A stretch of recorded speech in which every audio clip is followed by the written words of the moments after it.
බයිබලය කියන්නේ ඉතිහාසය ගත සිද්ධීන් ඉදිරිපත් කරන තැනක් නෙමෙයි.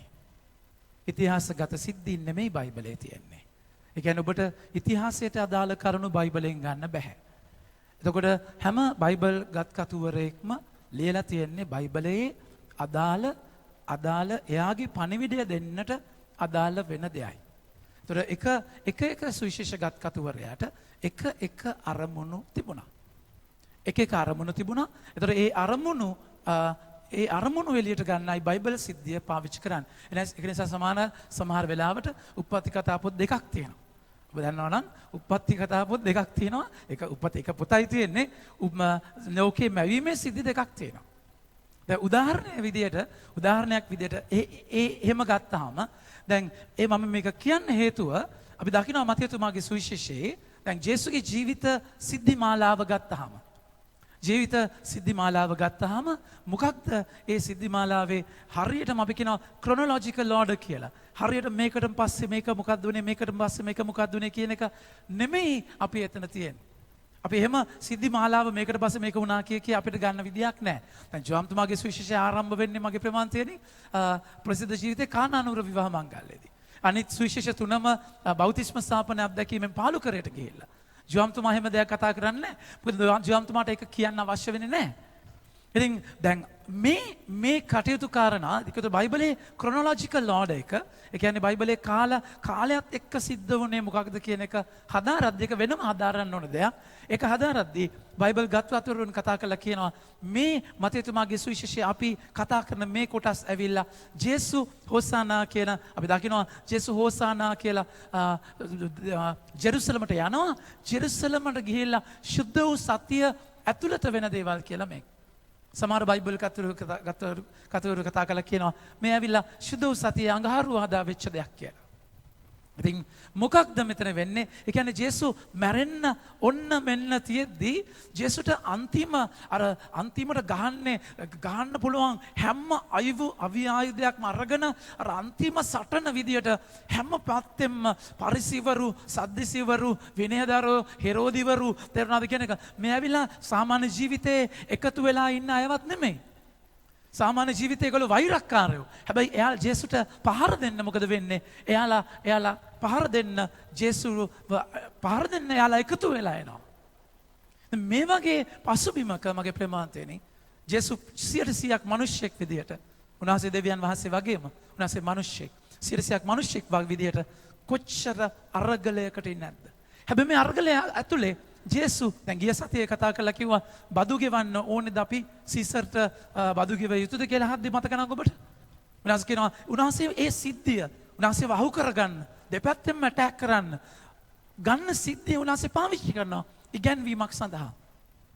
උන්වහන්සේගේ උත්තරය ඇවිල්ලා ප්‍රශ්නට උත්තරයක් විතරක් නෙමෙයි. උන්වහන්සේගේ උත්තරයට ඇවිල්ලා ඔබගේ මගේ ජීවිතයටත් උත්තරයක් වෙනවා. ඉතින් අද උන්වහන්සේගෙන් අහනවා ශ්‍රේෂ්ඨතම ආඥාව උන්වහන්සේව විමසන්නයි මේක අහන්නේ මගේ ප්‍රමාන්තේනේ.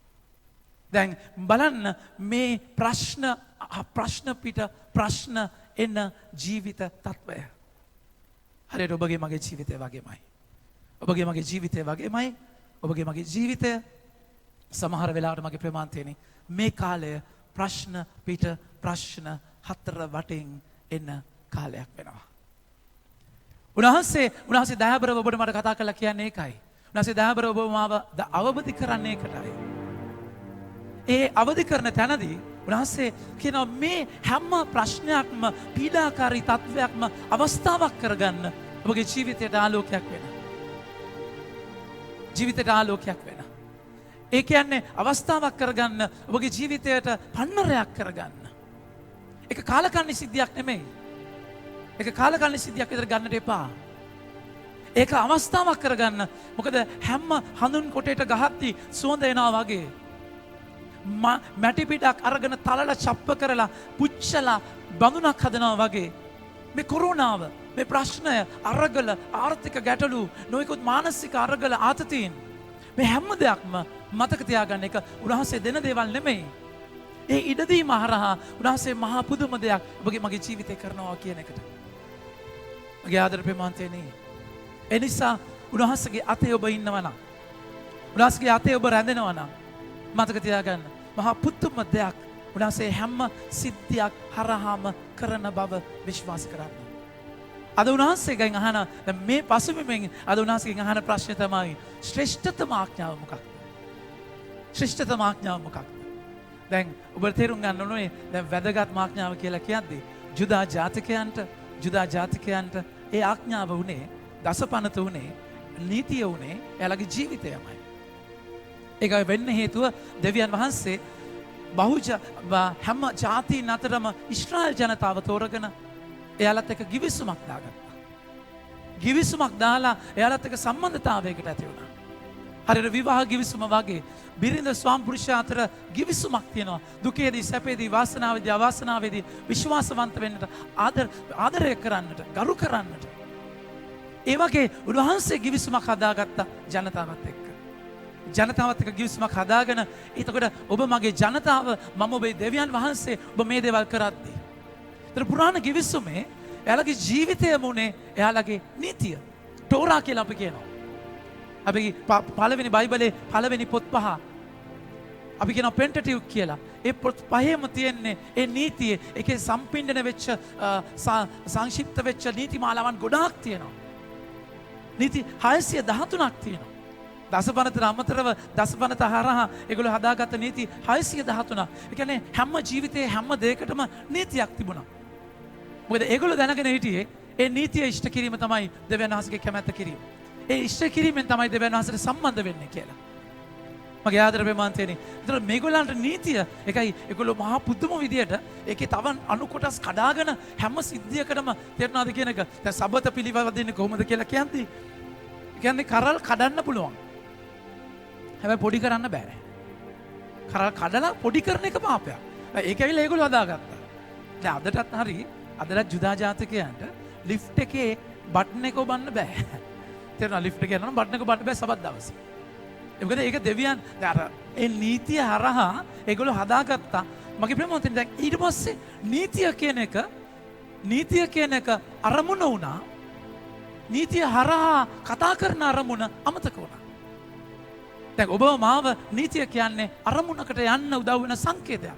කලලයිට්ස් වගේ. රතුපත් වෙනවා කියන්නේ නතර වෙනවා. කොළ යනවා කියන්නේ යන්න. ඒ කියන්නේ රතුපත් වෙනවා කියන්නේ රතු එක දිහා බලාගෙන ඉන්න නෙමෙයි.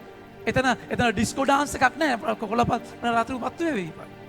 ඒක අරමුණක් තියෙන්නේ. සලකුණක් කියන්නේ ඒකයි. නීතිය ඔබ මාව යොමු කරන තැන. මගේ ආදර ප්‍රේමාන්තයනි. එහෙම තැනක නීතිය එක අන්ධ වෙලා නීතියත් එක්ක වහල් වෙලා මනුස්සකම ඒගොල්ලෝගේ අතින් ගිලීලා ගියා. හැබැයි ඒ නිසාම නීතිය සමහරවිට අපිට අපිරියා වෙලා තියෙනවා. නීතිය පිටිපස්සේ තියෙන අරමුණ අපිට අමතක වෙලා තියෙනවා. ආඥාව ඇයි මට නීතියක් දාන්නේ? දැන් ඇයි මාස්ක් එක දාන්න කියන්නේ?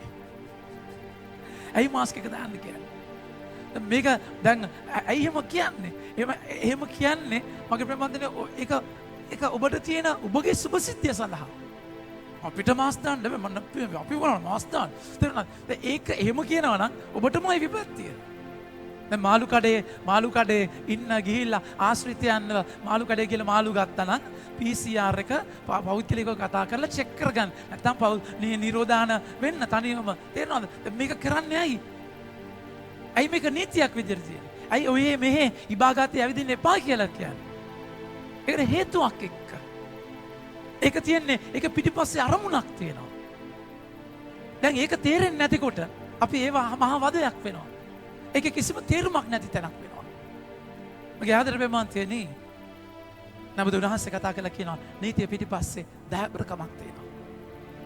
ඒක අපි බැලුමට නීතිය කියන ඔබ මාව වහල් කරන මගේ සීමාව කඩන දෙයක් වුණාට නීතිය පිටිපස්සේ මහා දයාබර ආදරයක් තියෙනවා. ඒකයි ඔබ පළවෙනි කියවීමේ දසපනතේ උන්වහන්සේ මේ නීති ගැන කතා කරන තැන එතන කතා කරලා කියනවා ඔබ මුදලක් දෙද්දී පොලියක් ගන්නට එපා.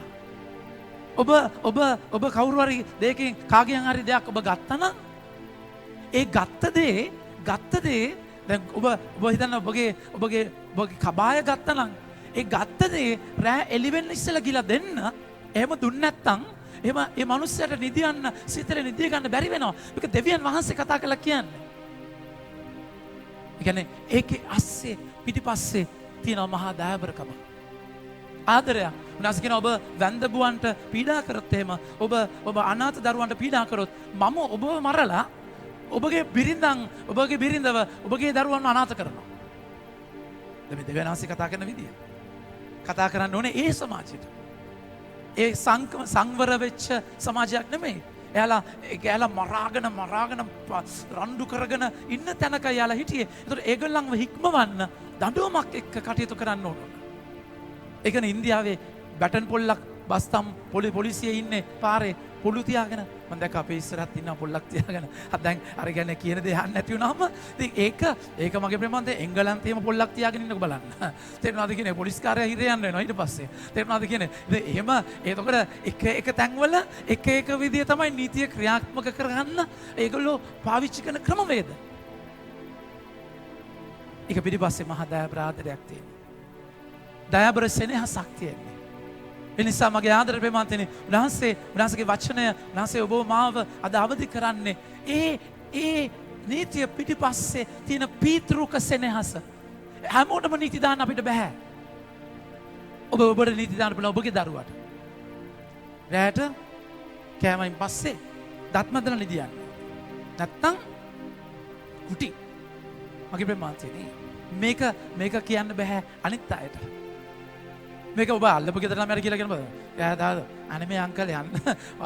ඔයාගේ වැඩක් වා බලාගන්න. එහෙම කියන්න බෑ. අල්ලපු ගෙදර ළමයට කියන්න බෑනේ මගේ ප්‍රේමාන්තේ.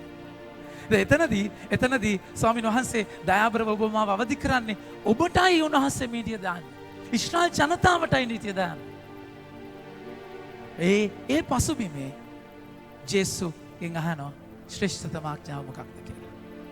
ඔය ආදර ප්‍රේමාන්තනේ ජේසු කියලා කියන්නේ ඒ තාත්තා පුතාගේ සම්බන්ධකම මහා දයාබරව මේ ලෝකෙට ගෙනාපු කෙනා. ඈත ඉන්න දෙවියන් වහන්සේ ළඟ ඔබගේ අප්පච්චි කියලා කියා දෙන්නාව කෙනා. ජේසු කියන්නේ වචන යනෝ වාක්‍ය යනෝ. ජේසුගේ ජීවිතය ජේසු ඒ කියන්නේ දෙවියන් වහන්සේගේ වචනය තෝරාවක් නීතියක් විදියට ගල්පෝරු දෙකක ලියලා ඇවිල්ලා ඒ වචනය මාංශයක් වෙලා මාංශගත වෙලා ඔබත් එක්ක මාත් එක්ක ජීවත් වෙන්න ආවා. අපි තවදුරටත් සම්බන්ධ වෙන්න දෙවියන් වහන්සේට නීතිය හරහා නෙමෙයි. ඒ සම්බන්ධකම ජේසු හරහායි වෙන්නේ.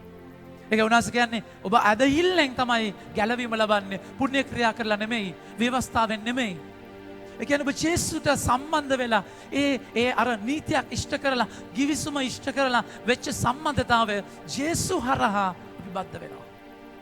ඒ නීතිය ගෙනාව ඒ දෙවියන් වහන්සේ සීනයි කන්දට අත තියද්දි මැරිලා වැටුණා. උන්වහන්සේ ප්‍රකාශ වෙද්දි මිනිස්සු මැරුණා. උන්වහන්සේ givisum කරනට අත තියබ කෙනා ඒ වැරදිලා අත තිබ්බ කෙනා මැරිලා වැටුණා මගේ ප්‍රේමාන්තනේ. දැන් මෙහෙම තැනක දුරස්ත දෙවියන් වහන්සේව මහා දයාබර පීතෘක අපච්චි කෙනෙක් කරන්න ජේසු. ජේසු නීතිය ඉෂ්ට කරා. ජේසු සබත පිළිපැද්දා. ජේසු දෙමව්පියන්ට සංග්‍රහ කරා. ඒකයි ජුසෙතුමා මැරුණාම අවුරුදු 30ක් ජේසු අම්මත් එක්ක හිටියේ. මේ හැම දෙයක්ම ජේසු කරා. හැබැයි නීතියක දඬුවමක රාමුවේ සීමාව නෙමෙයි. මම උන්වහන්සේ කතා කරලා කියනවා ජෝම්තුමාගේ සුවිශේෂයේ 4 වෙනි පරිච්ඡේදයේ 34 වෙනි වගන්තිය ගන්න. ජෝම් 4:34 වෙනි වගන්තිය. උන්වහන්සේ කතා කරලා කියන වචනය ගලන්න. උන්වහන්සේ කියන මගේ ආහාරය මගේ තාත්තගේ කැමැත්ත කරන එක. ජේසුස් වහන්සේ වූ නමතා මගේ භෝජනය නම් මා එව් තැනන් වහන්සේගේ කැමැත්ත කිරීමත් උන්වහන්සේගේ කාර්ය නිමාවට පත් කිරීමත්ය. ඒක නීතියක් ඉෂ්ට කරන විදිහට නෙමෙයි. මගේ තාත්තාගේ කැමැත්ත කරන එක මගේ ආහාරය, මගේ ශක්තිය. මගේ ආදර විමාන්තනේ අපි නීතියක හිර වෙද්දී ආදරය අයින් කරලා නීතියක හිර වෙද්දී අපි කාර්මික වෙනවා. අපි මැෂින් වගේ වෙනවා. ඒකයි සමහර වෙලාවට අපි කිතුනෝ කතෝලිකයෝ තේරුණාද කියන එක කාර්මිකවයි උන්වහන්සේගේ පනත් ඉෂ්ට කරන්නේ. ඇතුලාන්ත ආදරයක් නැතුව කිසිම තෙතමනයක් නැතුව තේරුණාද කිසිම තේරුමක් නැතුව ඔබ කරන්නම් වාලේ දේවල් කරන්න පටන් අරගෙන. මගේ ආදර විමාන්තනේ ඒ තැනයි ස්වාමීන් වහන්සේ ඔබ මාව කැඳවන්නේ. ඔබ කරන්නම් වාලේ කරන්නේ නැතුව උන්වහන්සේ තුල රැඳෙන කියන්නේ ඒකේ අස්සේ තියෙන ඔබ කරන දේ සම්බන්ධතාවයක් එක්ක කරන දයාබර බැඳීමක් එක්ක කරන්න උන්වහන්සේ අද ඔබට මට ආරාධනා කරනවා. ජේසුගෙන් අහද්දී කියන්නේ එකයි ශ්‍රේෂ්ඨතම ආඥාව මොකක්ද? ශ්‍රේෂ්ඨතම ආඥාව මොකක්ද කියලා උන්වහන්සේ කතා කරලා කියද්දී උන්වහන්සේ කියන වචනේ බලන්න. 37 වෙනි වගන්තිය. නුඹේ මුළු හෘදයෙන්ද නුඹේ මුළු සිතින්ද නුඹේ මුළු බුද්ධියෙන්ද නුඹේ දෙවි ස්වාමින් වහන්සේට ආදරය කරන්න. මගේ ආදර පෙමන්තෙනි, ඒක දසපනතේ මුල් 53ම අපි දකින දේ. දසපනතේ මුල් 53ම දෙවියන් වහන්සේ ආරමුණු කරගත දේවල්. දැන් මේක ඔබ එකම දෙවියන්ට වන්දනා කරන්න. ඉරදිනත් නායමංගල නිවාඩු වළංග කරන්න. උන්වහන්සේ කතා කරන මේ දසපනතේ මුල් 53ම මගේ ප්‍රේමාන්තයනි. ඒක දෙවියන් වහන්සේත් එක්ක තියෙන සම්බන්ධකම. හැබැයි ඒකේ අස්සේ ඒකේ ඇතුලේ තියෙන ආදරය ජේසුස්ගේ ඉන්නේ. ඔබගේ මුළු සිතින්, මුළු බුද්ධියෙන්, මුළු වීරයෙන් උන්වහන්සේට ආදරය කරන්න. ඒ කියන්නේ උන්වහන්සේ ඔබයි අතර, ඔබගේ මුළු සිත උන්වහන්සේ ඔබයි අතරයි තියෙන්නේ. ඔබගේ මුළු සිත, ඒ කියන්නේ ඔබගේ වස්තුව කොතන ඔබගේ සිත එතනයි. ඔබගේ වස්තුව කොතනද ඔබගේ සිත එතනයි. මගේ ප්‍රේමන්තනි, එතකොට ඒ තැනකදී උන්වහන්සේ කතා කරලා කියනවා ඔබයි දෙවියන් වහන්සේ අතර කිසිම කෙනෙක් ඉන්න බෑ. කිසිම කෙනෙක්ට එන්න බෑ. උන්වහන්සේ ඔබයි අතර ඒ බැඳීම තියෙන්නට ඕනේ. ඒක ඇවිල්ලා නීතියක් ඉඳ අපාය යන නිසා, යකාගේ කුරුන්තක රදනක පුරස්චාරක චාරක දත් නිසා, තේරෙනවද, ජෙහෙන්නාවල විනාශය නිසා නෙමෙයි. ඔබට කොරෝනා හැදෙයි කියන බයත් එක්ක නෙමෙයි. එහෙම හරි ප්‍රාථමික තලයේ සීනි බෝල තියෙන තමයි වැඩ කරගන්න වෙන්නේ නර්සරි එකේ ළමයින්ට එක්ක. හැබැයි ඒක ප්‍රාථමික තලයක්. ඊට වඩා ගැඹුරු තලයක ඔබ ජේසුස් ඔබ මාව ගෙනියන්නේ ඒ ආදරයත් එක්ක. ඔබගේ මුළු සිතින්, මුළු බුද්ධියෙන්, මුළු වීරයෙන් එකම දෙවියන් වහන්සේට ආදරය කරන්න. ඒක ඔබගේ මගේ කැඳවීම. එතන මගේ ප්‍රේමාන්තනේ මුළු වීරය, මුළු ශක්තිය, ඔබගේ හැම ශක්තියක්ම, ඔබගේ මානසික ශක්තිය, ශාරීරික ශක්තිය, ලිංගික ශක්තිය, මේ හැම දෙයකින්ම දෙවියන් වහන්සේට ආදරය කරන්න. උන්වහන්සේට ආදරය කරනවා කියද්දි මගේ ප්‍රේමාන්තනි, ඒ කියන්නේ උන්වහන්සේගේ කැමැත්ත මට ස්වාමිනී කියන අය නෙමෙයි, මට ආදරය කියන අය නෙමෙයි, මගේ තාත්තගේ කැමැත්ත කරන අය. ඒක උන්වහන්සේ මතේතුමාගේ 7 වෙනි පරිච්ඡේදය 21 වෙනි වගන්තිය ගන්න. මතේ 21 කියනවා මගේ පියාණන් වහන්සේගේ කැමැත්ත කරන අය මිස, ස්වර්ගයේ වැඩ සිටින මගේ පියාණන් වහන්සේගේ කැමැත්ත ඉටු කරන අය මිස මට ස්වාමිනී කියන සියල්ලෝම ස්වර්ග රාජ්‍යයට ඇතුල් වෙන්නේ නැහැ කියලා. මගේ ආදර ප්‍රේමන්තනේ, උන්වහන්සේට අපි ආදරය කරනවා නම් උන්වහන්සේගේ පනත් අපි ඉෂ්ට කරනවා. උන්වහන්සේ කියන දේ කරනවා. උන්වහන්සේගේ කැමැත්තට දේව අම්මා ස්වාමීන් වහන්සේගේ දාසියෙක් වුණා වගේ දාසියෙක් වෙනවා. එතනයි උන්වහන්සේ කතා කරන්නේ ඔබ මාව ඒ නීතිය පිටිපස්සේ ආදරයත් එක්ක මුළු ශක්තිය, මුළු වීරය, මුළු බුද්ධියෙන් උන්වහන්සේට ආදරය කරන්න. උන්වහන්සේගේ කැමැත්ත කරන්න. ආදරය නම් අපි උන්වහන්සේගේ කැමැත්ත කරනවාමයි. දැන් ප්‍රශ්නේ මොකක්ද තියෙන්නේ? කොහොමද මේක කරන්න කියලා? easy said than done කියන්න ලේසි. හැබැයි කරන්නේ කොහොමද? මගේ ආදර ප්‍රේමන්තනේ, මේක ඔබගේ මගේ ආදර අරගලේ විතරක් නෙමෙයි. බලන්න පවුලතුමාගේ වචන රෝම 7 වෙනි පරිච්ඡේදයේ 15 වෙනි වගන්තිය. රෝම 5 වෙනි 7 වෙනි පරිච්ඡේදයේ 15 වෙනි වගන්තියේ උන්වහන්සේ කියනවා මා කරන දේ මටම නොතේරේ. මා කරන්නට කැමති දේ නොව මා ද්වේෂ කරන දේ. මට ඕනේ උන්වහන්සේට ආදරය කරන්න. මට උන්වහන්සේට ඕනේ උන්වහන්සේට ප්‍රේම කරන්න. මට ඕනේ උන්වහන්සේගේ කැමැත්ත කරන්න. මට ආසයි එක කරන්න. හැබැයි කරගන්න බෑ. මම අද උදේ හිතාගන්න දේ රැ වෙද්දී මම ආයි වැටිලා.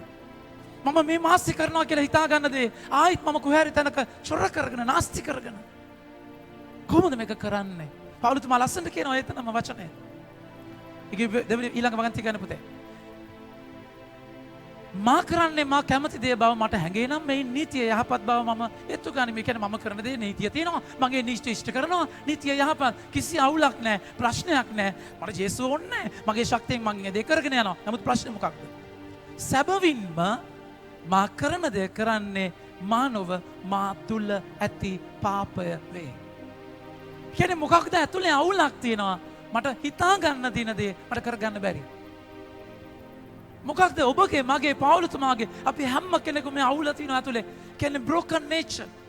බිඳුණු ස්වභාවයක්. බිඳුණු ස්වභාවයක් තියෙනවා. මට ඕන දේ කරගන්න බැරිද දඟලන. මේකයි ඔබගේ මගේ බාධාව ප්‍රශ්නය. ඉතින් මායි ප්‍රේමවන්තනේ මේක තේරුම් ගන්න නැතුව ඔබ කොච්චර උත්සාහ කරත් ඔබගේ මුළුම ශක්තිය දාලා ඔබ දඟලන කරන්න හැදුවත් මට මේක කරන්න බෑ. හැම පාපොච්චාරණයකම එකම පාපයයි ඉපදිච්ච දවසේ නම්ම කියන්නේ. ඒක දවසේ පාපොච්චාරණය කරන්නේ නැහැ ඒක නේද ගන්නද? තේරුණාද කියන එක? හැමදාම එකම දේ, එකම සෙට් එක, එකම ලයිස්තුව එයින් එහා පියවරක් ඈතර වීමක් නැහැ. ඒකට හේතුව ඔබගේ මගේ බිඳුණු ස්වභාවය. මේකයි මේකේ මේ වචනේ පෙළ ගැස්මේ අපිට තේරුම් ගන්න දෙයක් තියෙනවා. ඔබ මුළු සිතින් මුළු බුද්ධියෙන් මුළු වීරියෙන් ආදරය කරන්නේ කොහොමද? උන්වහන්සේ ගෝලියෝ 12 දෙනෙක් අරගෙන ගෝලියොත් එක්ක ගමනක් ගියා අවුරුදු 3ක මගේ ප්‍රේමාන්තනේ. අවුරුදු 3ක ගමනක් ගිහිල්ලා ස්වාමීන් වහන්සේ කතා කරලා කියනවා ඒ අවුරුදු 3 ගමනේදී ජේසුව මරණ තැනට ආවයින් පස්සේ අච්චර දේශනා අහලා ප්‍රාතිහාර්ය භුක්ති විඳලා දැකලා තේරෙනවද කියන එක එයාලව 72 දෙනාව සේවයට යවලා මේ ඔක්කොම කරලා හැබැයි මරන්න යන වෙලාවේ සරන් කෑපට ගහගෙන දුවන්නේ. අර හොදපු කකුල් වලින්ම තමයි දුවන්නේ.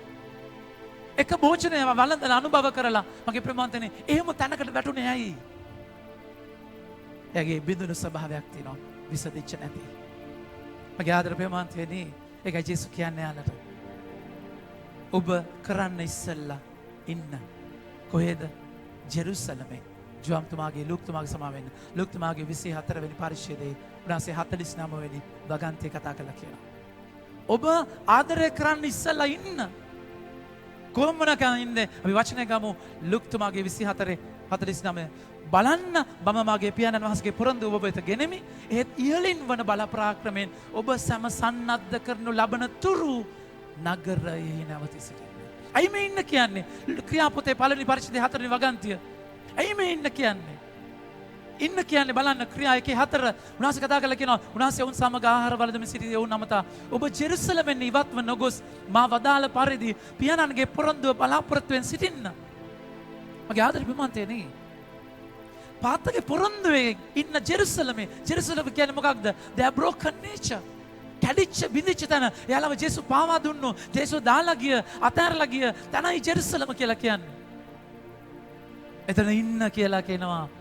වහගන්නේ නැතුව, හංගන්නේ නැතුව deal with your brokenness. ඔබගේ ජීවිතේ බිඳුණු ස්වභාවයත් එක්ක ගනුදෙනු කරන්න. මතක තියාගන්න. ඔබගේ බිඳුණු ස්වභාවයට ස්වාමීන් වහන්සේ අත තියන්නේ නැතුව ස්වාමීන් වහන්සේ අත තියන්නේ නැතුව කිසි දෙයක් කරන්න බෑ. ඒකයි පාළුතුමා හරි ලස්සනට කතා කරලා කියන්නේ. ඒක පාළුතුමා රෝම 7 වෙනි පරිච්ඡේදයේ නැවත කතා කරලා කියනවා අහෝ මං වැනි කාලකන්ණි මිනිහෙක්. පාළුතුමා කෙලින්ම කියනවා මම කාලකන්ණියෙක් කියලා. මගේ ප්‍රේමාන්තයනි එහෙම කතා කරලා කියලා බලන්න උන්වහන්සේ පාළුතුමාගේ අත්දැකීම 24 වෙනි වගන්තිය. අනේ මා වැනි කාලකන්ණි මිනිහෙක් මේ මරණීය ශරීරයෙන් මම මුදන්නේ කවරෙක්ද? ඒ කියන්නේ මේ ස්වභාවය මම උතේ හිතනදී මට කරගන්න බෑ. ඒ හැබැයි කැමේ ඇඩික්ෂන් එකේ ආයි වැටෙනවා. මේ කාලකන්ණි ස්වභාවයෙන් ගලවන්නේ කවුද? වචනේ ගන්න. ඒ වචනේම ගන්න. අපේ ස්වාමීන් වන ජේසුස් ක්‍රිස්තුස් වහන්සේ තුලින් දෙවියන් වහන්සේට ස්තුති වේවා. උන්වහන්සේට ආදරය කරන්න මුළු සිත මුළු බුද්ධිය අගක් මුලක් අස්සක් මුල්ලක් නැතුව ආදරය කරන්න මගේ ප්‍රේමාන්තයනි ඔබ උන්වහන්සේගේ ආදරය විඳින්න ඕනේ.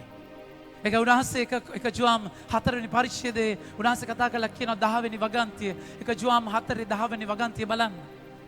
ප්‍රේමයන්ෙන් මා අදහස් කරන්නේ අප දෙවියන් වහන්සේට ප්‍රේම කිරීම නොව දෙවියන් උන්වහන්සේ අපට ප්‍රේම කර සිය පුත්‍රයාණන් අපේ පාපය මිදීමේ මිලේවක් වශයෙන් නෙවීමය. ඒ කියන්නේ මේ අපි ආදරය කරන්න දන්නේ නැහැ. අපි දන්නේ ටීවී එකේ ඔය වතු සුදු ගහක් වට කැරකි සුදු පාට මීදුම් ගලලා කියලා සාරි පොට දික් කරගෙන තේරුණාද කියන එක. එහෙම ආදරයක් නෙමෙයි. අපි දන්න ආදරය තමයි කඳුල නිවන්නම් නෙත නොතෙමනවා නම් තනියට ඉන්නම් තනි නොකරනවා නම් මතකේ ඉන්නම් අමතක නොකරේ නම් සෙනෙහ පුදන්නම් සිත නොරිදනවා නම් ඒ කියන්නේ මෙහෙම කරනවා නම් මෙහෙම කරන්නම් නියමටම හරි මේක ලිව්වේ යමුනා මාලි බුලස් සිංහල ඒක ගායනා කරපු ගායිකාව නම මතක නැහැ හැබැයි යාගේ ජීවිත සිද්ධිය මතකයි කඳුල නිවන්න මල් පූදින්නේ දෑංගලි මත තැලි පොඩි මිය දෙන්න නෙමෙයි කියන ගායිකාවම ස්වාමි පුරුෂයා මානසික රෝගියෙක් පීයකින් බෙල්ලට ඇනලා මරන්නේ ලිදි ඇඳේදී ආච්චි කෙනෙක්ගේ මනුස්සයා ඒක තමයි අපි දන්න කතන්දරේ එකයි there are a lot to unlearn අපි ජීවිතේ ඉගෙනගත් ආදරය ඇවිල්ලා අවස්ථාවාදී කූට කෛරාටික තේරුණාද ඒක යටිකූටු අරමුණුත් එක්ක අපි කන්ඩිෂන් එකක් එක්ක මෙහෙම කඳුල නිවන් නම් නැතම නොතෙමනවා නම් තනක ආදරය කඳුල නිවන් නම් නැත නොතෙමනවා නම් නේද නැත තෙමොත් බාල්දය කරන් වතුර ගන්න තේරුණාද කියන එක තනියට ඉන්නම් අමතක නොම නේද අමතක කරොත් එම්ම අනිත් එක්කනට කෝල් එකක් ගන්න එහෙම තැනක තමයි අපි ඉන්නේ. දැන් එහෙම ආදරයකට මගේ ප්‍රේමදන්නේ සුද්ධාත්මයන් ඕනේ නැහැ. තේරුණාද කියන එක? මම මෙහෙම කරනවා මෙහෙම කරා. අපි givisum දෙන්නේ දුකේදී සැපේදී වාසනාවේදී අවාසනාවේදී ඔබට ආදරය කරන්න ගරු කරන්න පාවිච්චි කරන්න නෙමෙයි. ඒකට බලය ඕනේ ඔබට මට. ඒකට මම සන්නද්ධ වෙන්න. ඔය broken nature අපි විඳුණු තැළුණු ස්වභාවයක් එක්ක මගේ ප්‍රේමාන්තේනි. ඒක උනාස කියන ප්‍රේමය යන්නේ මා අදහස් කරන්නේ අපි උනාසට ප්‍රේම කිරීම නෙමෙයි. අපි කොහොමද උනාසට ආදරය කරන්නේ? මේ කාලකන්ණි අතුලාන්තයත් එක්ක. චූටි කාලේ ඉඳන්ම සිද්ධි දේවල් වලින් ඔබ මම චප්ප වෙලා තැලිලා. මගේ ආදර ප්‍රේමාන්තේනි.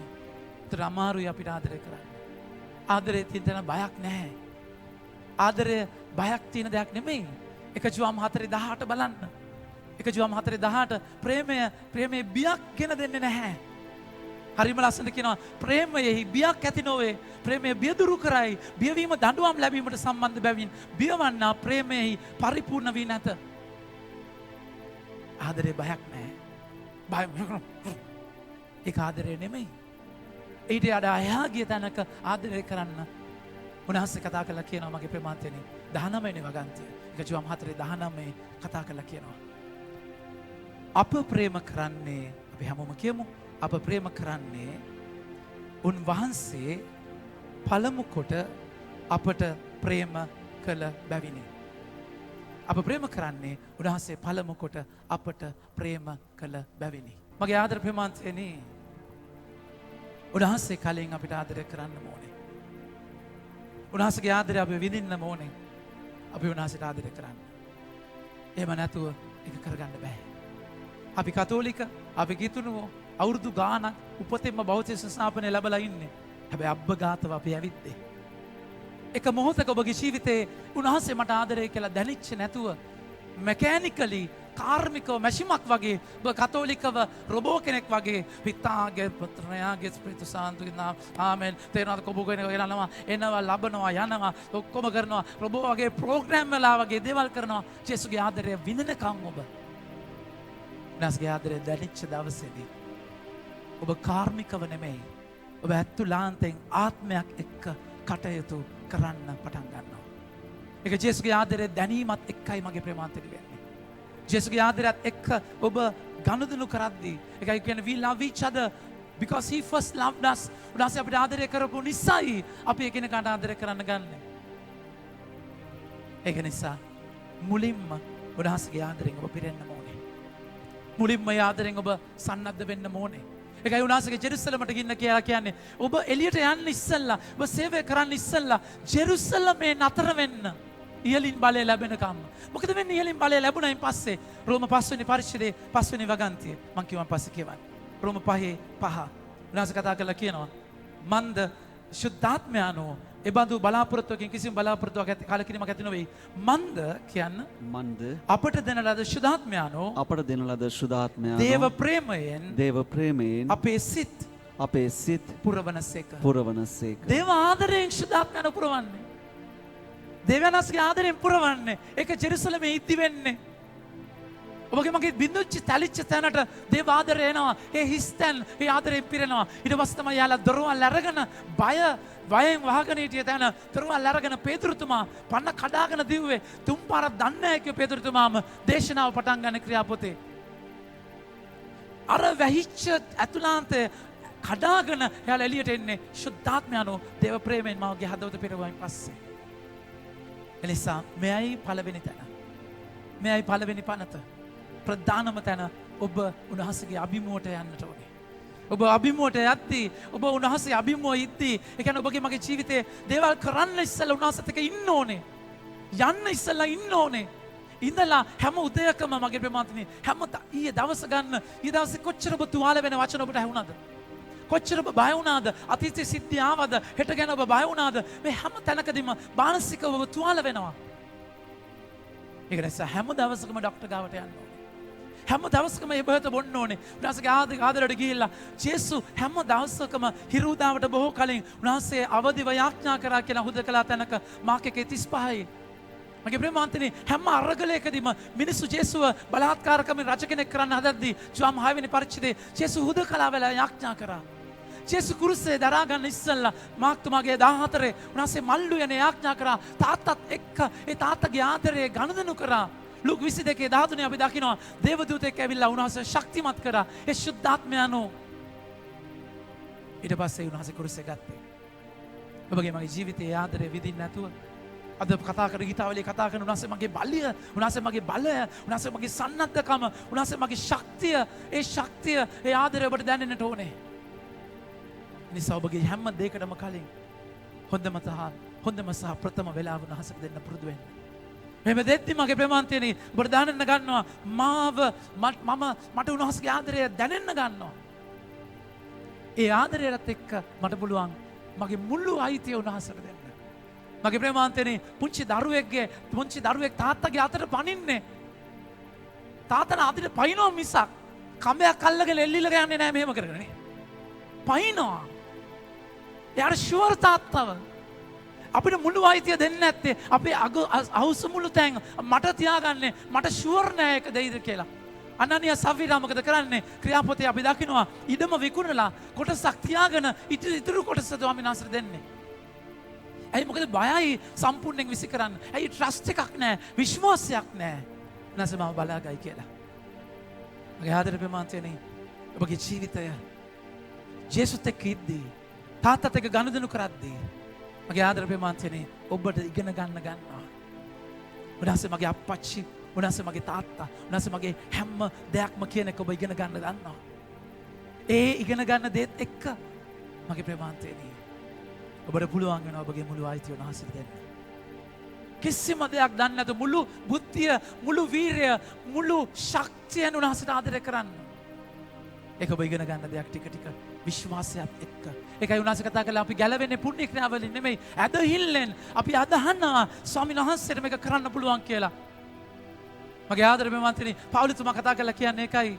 පිලිපි වරුන්ගේ 13 වෙනි 4 වෙනි පරිච්ඡේදයේ 13 ස්වාමීන් වහන්සේ තුල මට සියල්ල කරන්න පුළුවන්. මට අගහිඟව ඉන්නත් මම දන්නවා. සස්විකව ඉන්නත් මම දන්නවා. ඒකේ රහස මොකක්ද? ස්වාමීන් වහන්සේ තුල මට සියල්ල කරන්න පුළුවන්.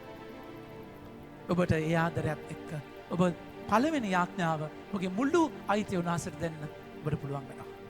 ඊට පස්සේ උන්වහන්සේ කතා කරලා කියනවා අපි හැමෝම කියමු උන්වහන්සේගේ දෙවෙනි යාඥාව මොකක්ද?